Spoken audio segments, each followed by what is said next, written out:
Hai rekan-rekan COP, kembali lagi sama saya Cakra. Kemarin kita sudah membahas tentang 2 hal dari 3 hal yang akan berkaitan dengan amankah rumah sakit di dalam masa pandemi saat ini ya. Sekarang kita bicara atau ngomong tentang yang namanya post hospitalized.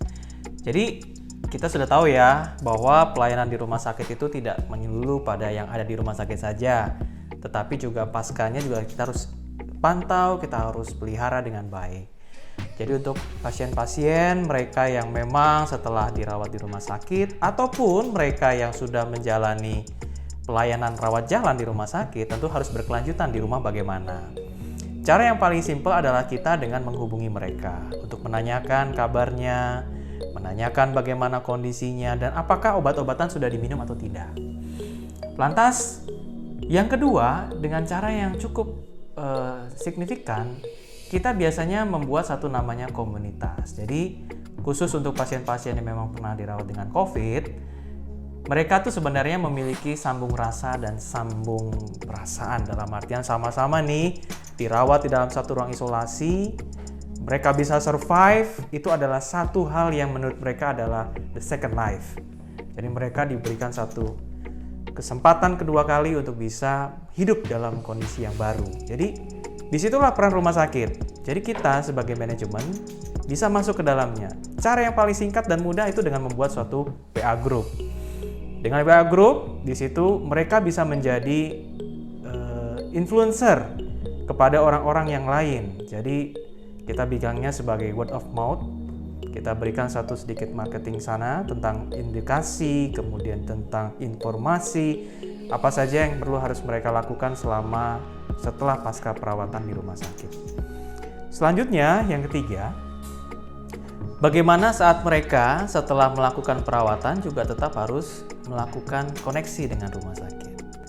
Kalau kita mempunyai aplikasi sejenis mobile apps atau website, dan ada juga yang gratis seperti sosial media.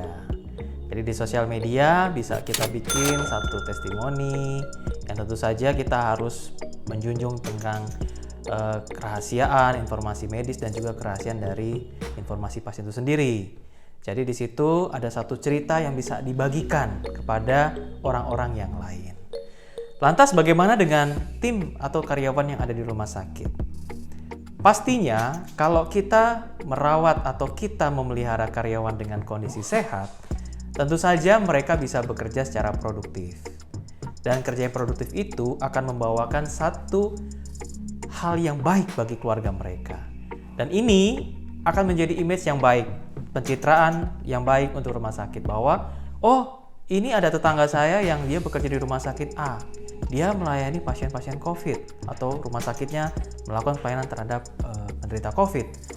Tetapi selalu sehat, selalu bisa memberikan influence yang baik, memberikan informasi bagaimana caranya hidup dengan masa pandemi, kemudian bagaimana dengan contact tracing yang terjadi kalau seandainya di sekitar rumah ada yang mengidap atau menderita penyakit COVID. Jadi mereka tuh sebagai duta untuk rumah sakit kita secara tidak langsung.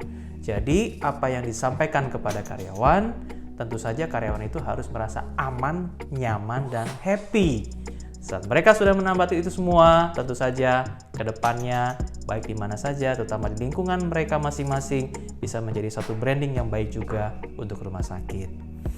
Terakhir, kita sebagai manajemen juga harus selalu melakukan evaluasi.